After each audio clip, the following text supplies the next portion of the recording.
Good morning बच्चों।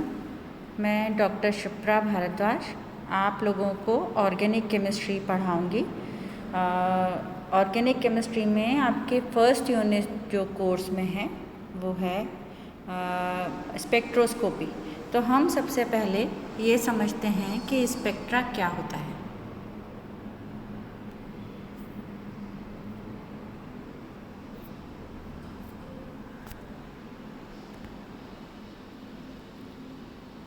मैं camera अपना ऑफ करती हूँ ताकि आपको जो पीपीटी है वो क्लियर दिखाई दे। स्पेक्ट्रोस्कोपी से हमें क्या समझ में आता है, आजकल जिस तरह से किसी इंसान का एड्रेस होता है तो हम उसे पता लगा सकते हैं कि इंसान का नाम कौन सी गली में रहता है, कौन से शहर में रहता है, कौन से देश में रहता है, तो ये पता लगाया जा सकता है उसके आधार पर कि ये इंसान ये है। इसी तरह से हम किसी मॉलिक्यूल का स्ट्रक्चर अगर पता लगाना चाहें तो उसके लिए हम अलग अलग तरह की स्टडी कैरी करते हैं। उन स्टडीज़ में हम ये पता लगाते हैं कि इसमें कितने कार्बन प्रेजेंट हैं, कितने हाइड्रोजन प्रेजेंट हैं, किस तरह के बॉन्ड प्रेजेंट हैं, डबल बॉन्ड ट्रिपल बॉन्ड कहाँ प्रेजेंट हैं, कौन सा उसमें क्रियात्मक समूह उपस्थित है, और इन सब के आधार पर हम उसकी एक पूरी संरचना अपने दिमाग में बिठा लेते हैं कि ये मॉलिक्यूल इस तरह का होना चाहिए।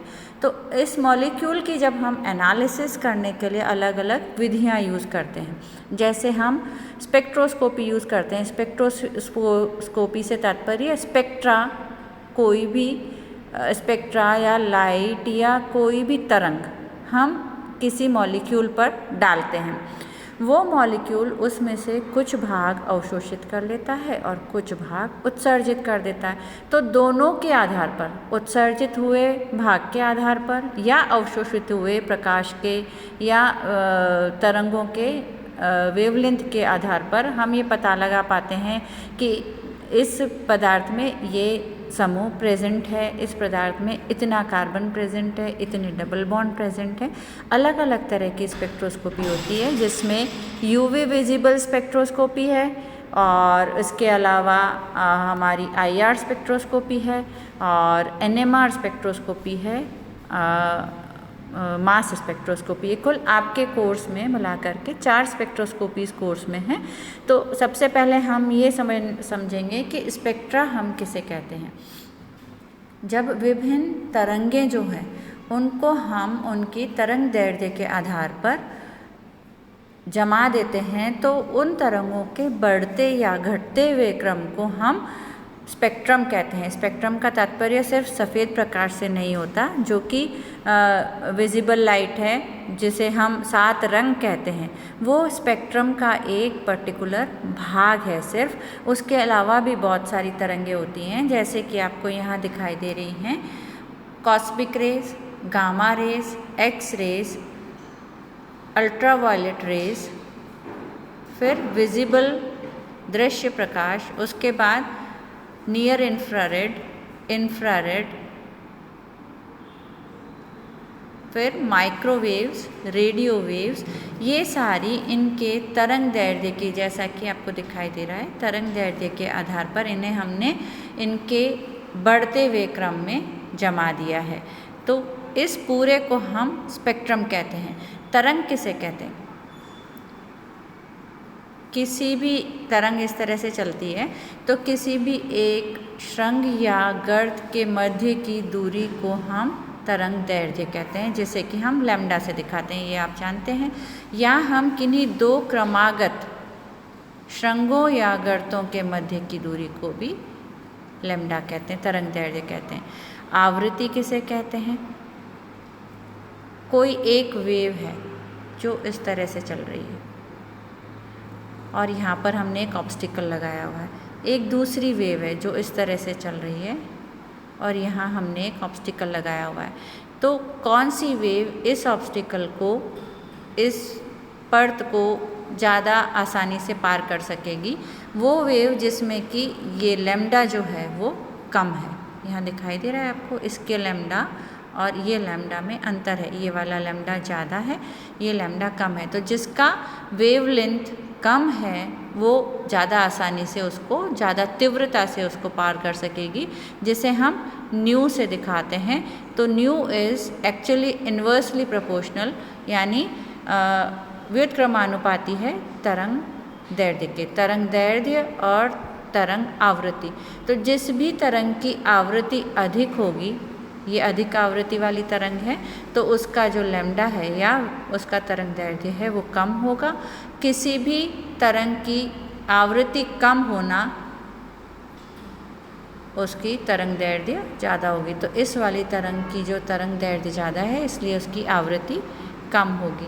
अब इन तरंगों के आधार पर हम सारे स्पेक्ट्रम को क्रम से जमाते हैं। तो सबसे अधिक जो तरंग दैर्ध्य है वो लैम्डा के तौर पर आप देख रहे हो, सबसे अधिक इसकी है, रेडियो वेव्स की, जो कि हम हमारे रूटीन में रेडियो वेव्स को हम सुनते हैं। रेडियोज़ में जो वेव्स रहती है वो हम ट्रांसमिटेड वेव्स वो हम सुनते हैं, और क्योंकि हमारे लिए वो हानिकारक नहीं है, इसलिए उनकी जो लैम्डा है वो अधिक है, यानी आवृत्ति कम है। फिर इसके बाद में नेक्स्ट आती है माइक्रोवेव्स। हम माइक्रोवेव्स को खाने में, गर्म करने में, आजकल माइक्रोवेव्स चल रहे हैं, उसमें काम में लेते हैं। ये वाली वेव्स क्योंकि हमारे लिए नुकसानदायक नहीं है, इसका तात्पर्य इनकी जो तरंग दैर्ध्य है वो ज़्यादा होगी। इसके बाद में रेडियो से इनकी तरंग दैर्ध्य कम है। इसके बाद में आती है इंफ्रारेड वेव्स। इंफ्रारेड वेव्स से हॉस्पिटल में आजकल लैंप्स आते हैं जिनसे हम सिकाई करते हैं।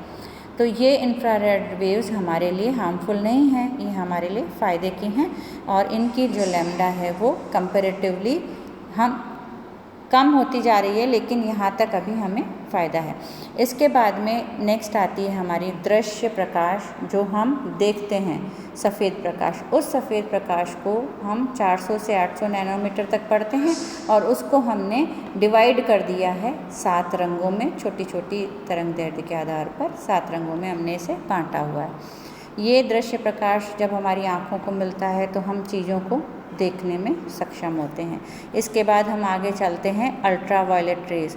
जैसा कि आप सब जानते हैं, जो हमारी ओजोन परत है एटमॉस्फेयर में, उसमें छेद होने की वजह से, छेद किन कारणों से हुआ है, कुछ ऐसे केमिकल्स हैं जिनका कि अर्थ पर एक्सक्रीशन हो रहा है, और उनकी वजह से वो सारे केमिकल्स ऊपर एटमॉस्फेयर में पहुंच रहे हैं, और वहाँ पर उपस्थित जो लेयर है, ओजोन की लेयर, उसको ख़त्म कर दे रहे हैं। उसकी वजह से क्या हो रहा है, ओजोन होल बन गया है, जहाँ से के प्रकाश की किरणें पृथ्वी पर आने लगी हैं। उन प्रकाश की किरणों में पहले फिल्टरेशन होता था, वो प्रकाश की किरणें छन जाती थी और हमारे तक जो हमारे लाभदायक किरणें हैं वो ही आती थी।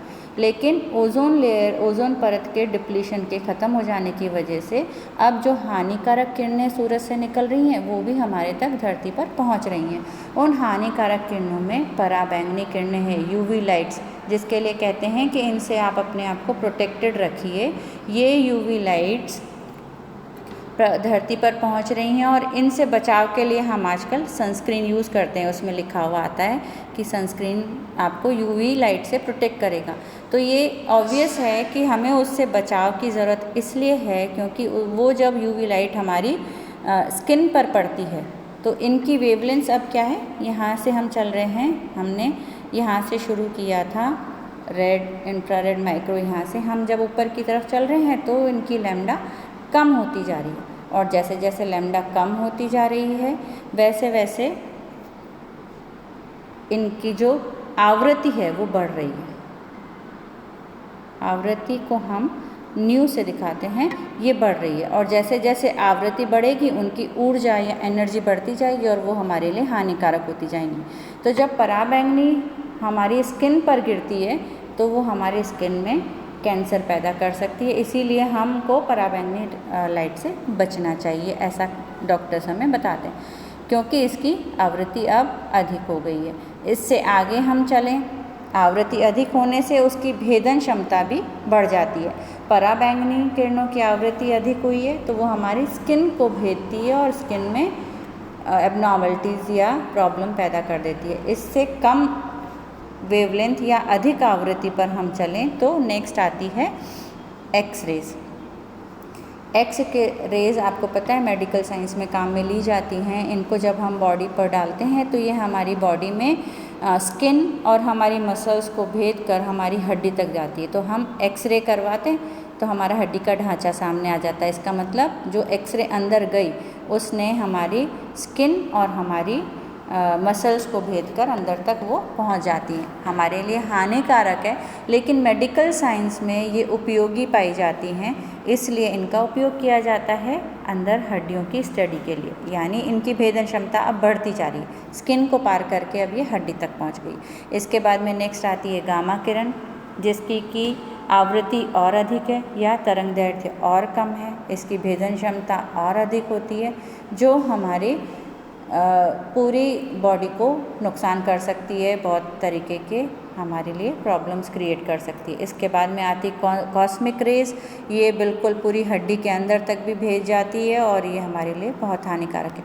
तो हमने जितना भी स्पेक्ट्रम है, स्पेक्ट्रम का तात्पर्य अलग अलग वेवलेंथ की तरंगे, उन तरंगों को हमने उनके यहाँ पर आप देख सकते हैं तरंग दैर्ध्य के आधार पर, या तरंग दैर्ध्य का बढ़ता हुआ क्रम है या आवृत्ति का घटता हुआ क्रम, इसके आधार पर हमने जमा दिया।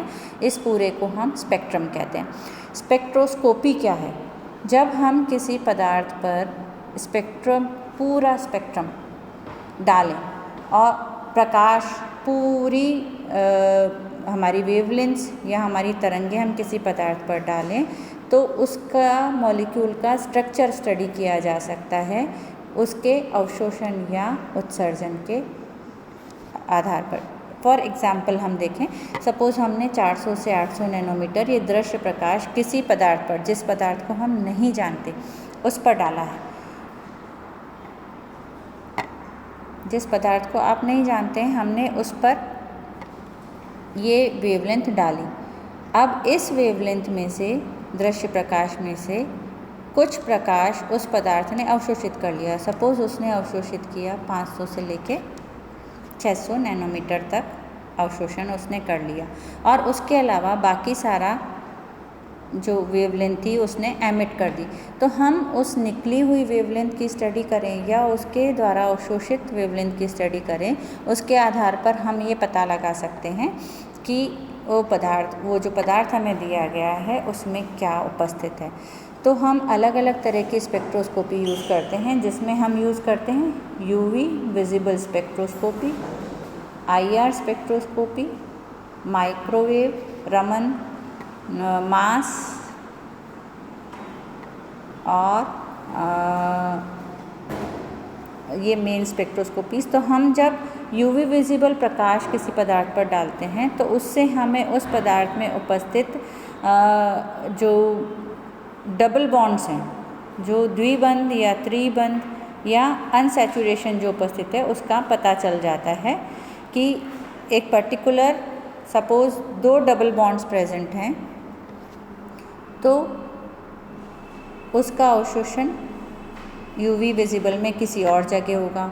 अगर एक ही डबल बॉन्ड प्रेजेंट है तो वो यूवी विजिबल वेवलेंथ को कोई और वेवलेंथ को एब्जॉर्व करेगा। इसी तरह से बेंजीन रिंग प्रेजेंट है जिसमें कॉन्जुगेशन में है तो उसका अवशोषण किसी और जगह होगा। तो हम यूवी विजिबल स्पेक्ट्रा से उसमें उपस्थित अनसैचुरेशन का पता लगा सकते हैं पदार्थ में। इसी तरह से आईआर स्पेक्ट्रोस्कोपी है जिसमें हम पदार्थ पर इंफ्रारेड रेज डालते हैं और उसके द्वारा हम ये पता लगा सकते हैं कि इसमें कौन सा क्रियात्मक समूह प्रेजेंट है, एटसेट्रा। ये वाली चीज़ें हम इसमें पता लगा सकते हैं। इसके बाद में हम मास स्पेक्ट्रोस्कोपी पढ़ते हैं। मास स्पेक्ट्रोस्कोपी में हम पता लगा सकते हैं कि उस मॉलिक्यूल में कितने नंबर ऑफ़ कार्बन, कितने नंबर ऑफ़ हाइड्रोजन, कितने नंबर ऑफ़ ऑक्सीजन, कितने number of nitrogen atoms present है। यानी जो बेसिक स्केलेटन है किसी भी मॉलिक्यूल का, हम ऑर्गेनिक केमिस्ट्री में इसका प्रयोग कर रहे हैं। दैट मीन्स इसमें कार्बन और हाइड्रोजन के बंध बहुत सारे उपस्थित होंगे, तो उनसे हम ये पता लगा सकते हैं कि इसमें कार्बन की संख्या कितनी है और इसका बेसिक स्केलेटन क्या है। सपोज इस तरह से है, इस तरह से स्केलेटन प्रेजेंट है, ये पता लगाया जा सकता है मास स्पेक्ट्रोस्कोपी से। इसी तरह से NMR स्पेक्ट्रोस्कोपी है, जो वो भी आपके कोर्स में है। NMR spectroscopy nuclear magnetic resonance spectroscopy, जिसमें कि हम चुंबकीय आघूर्ण के आधार पर उस अणु में उपस्थित इलेक्ट्रॉन्स या प्रोटॉन्स या कोई आइसोटोप प्रेजेंट है तो कितने इलेक्ट्रॉन्स प्रेजेंट हैं और हाइड्रोजन प्रेजेंट हैं, उस हाइड्रोजन का एनवायरनमेंट क्या है कि उसके आसपास में और कितने कार्बन हैं, या सीधे हाइड्रोजन पे जुड़ा हुआ है या किसी और ग्रुप पे जुड़ा हुआ है, वो ये पता लगाया जा सकता है NMR विधि द्वारा। तो हम अलग अलग तरह की स्पेक्ट्रोस्कोपी से किसी एक अणु का पूरा एड्रेस पता लगा सकते हैं कि अगर आपको एक सफ़ेद पदार्थ दे दिया, उसको हम स्पेक्ट्रा में स्टडी करके, वो स्पेक्ट्रोस्कोपी का इंस्ट्रूमेंट्स होते हैं अलग अलग, उनको मैं आपको आगे समझाऊंगी। उसके द्वारा हम उस पदार्थ को उस इंस्ट्रूमेंट में रखते हैं, उसने कौन कौन सी वेव्स एब्जॉर्व करी या कौन कौन सी वेव्स एमिट करी, उसके आधार पर हम उस मॉलिक्यूल का पूरा स्ट्रक्चर पता लगा सकते हैं कि उसमें कौन सा क्रियात्मक समूह प्रेजेंट है, कितना अनसैचुरेशन प्रेजेंट है, कौन कौन से हाइड्रोजन कौन कौन से एटम्स के साथ जुड़े हुए हैं और किस तरह की उसकी पूरी संरचना है निकल कर के बाहर आ जाती है। ये थर्ड ईयर के बाद में या थर्ड ईयर में ही आप लोगों को इस तरह के डाटा दिए जाएंगे क्वेश्चंस में। आपको UV विजिबल की पूरी डिटेल दे दी, आपको IR की दे दी, NMR की दे दी, और आपको ये पता लगाना होता है कि ये मॉलिक्यूल कौन सा है, जो हम आगे एग्जाम्पल्स में स्टडी करेंगे।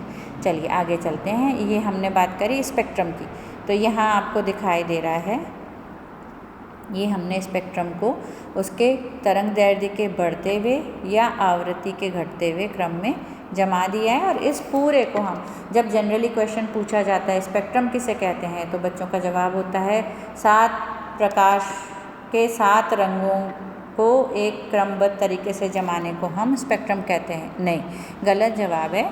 स्पेक्ट्रम है ब्रह्मांड में उपस्थित जितनी भी तरंगें हैं उनको हम उनकी तरंग आवृत्ति या तरंग दैर्ध्य के आधार पर एक क्रम में जमा देते हैं, उसे हम स्पेक्ट्रम कहते हैं। दृश्य प्रकाश स्पेक्ट्रम का सिर्फ एक छोटा सा पार्ट है जो आपको दिखाई दे रहा है यहाँ पर, ये दृश्य प्रकाश सिर्फ इतना सा एक पार्ट है उस पूरे स्पेक्ट्रम का, जिसे हम दृश्य स्पेक्ट्रम कहते हैं। अब क्योंकि जो चीज़ हमें दिखाई देती है हम स्टडी में भी उन्हीं चीज़ों का प्रयोग करते हैं, इसलिए हमें वो सबसे ज़्यादा उपयोग में दृश्य प्रकाश आता है, तो हम समझते हैं कि वो ही एक स्पेक्ट्रम है। ठीक है, तरंग दैर्ध्य किसे कहते हैं ये मैंने आपको समझा दिया है। एक यहाँ पर उस तरंग दैर्ध्य को नापने के यूनिट्स हैं ये सारी, जिसमें एंगस्ट्रॉम, एक angstrom is equal to 10⁻⁻8 centimetre और 10⁻⁻10 सेंटीमीटर एक एंगस्ट्रॉम है। इसी तरह से माइक्रोन में भी हम मेज़रमेंट कर सकते हैं, क्योंकि जैसे जैसे तरंग दैर्ध्य बढ़ती जाएगी उसके लिए यूनिट का मेज़रमेंट भी चेंज होता जाएगा। तो 10⁻⁻10 मीटर इज इक्वल टू एक एंगस्ट्रॉम। इसी तरह से micron is equal to 10⁻⁻6 metres. इसी तरह से milli micron is equal to 10⁻9 metre और नैनोमीटर इज इक्वल टू 10⁻⁻9। इस तरह से इसकी यूनिट्स हैं। तरंग आवृत्ति हर्ट्ज में मेज़र की जाती है, क्योंकि ये लैम्डा का अपोजिट है। Lambda is inversely proportional to व्युत्क्रमानुपाती है तरंग दैर्ध्य के। अब हम 2 तरह के स्पेक्ट्रम्स हम जानते हैं, आप यहाँ देख सकते हैं। मुख्य तरह 2 तरह के होते हैं, अवशोषण स्पेक्ट्रम और उत्सर्जन स्पेक्ट्रम। सपोज़ एक यहाँ पर हमने पदार्थ किसी कविट में, इंस्ट्रूमेंटेशन में हम जब पढ़ेंगे तो मैं इस कविट के बारे में भी आपको समझाऊंगी। एक कविट में हमने, अब स्पेक्ट्रोस्कोपी का फ़ायदा क्या है कि जब हम लैब में टेस्ट कर सकते हैं हम सारे कि इसमें कार्बन, नाइट्रोजन, हेलोजन हम करते हैं, फर्स्ट ईयर से करते आ रहे हैं हम लैब में कि हम LS बनाते हैं और उसमें देखते हैं हम इसमें नाइट्रोजन है कि नहीं, हेलोजन है कि नहीं, सल्फ़र है कि नहीं। इसके अलावा हम कीटोनिक ग्रुप का टेस्ट करते हैं, एल्डिहाइड ग्रुप का टेस्ट करते हैं। फिर हम पूरे पदार्थ के लिए मेल्टिंग पॉइंट निकाल करके उसका भी हम पता लगा लेते हैं कि ये हमें दिया गया पदार्थ जो था वो बेंजोफिनॉन था, और मेल्टिंग पॉइंट से सब क्लियर हो जाता है टेस्ट से।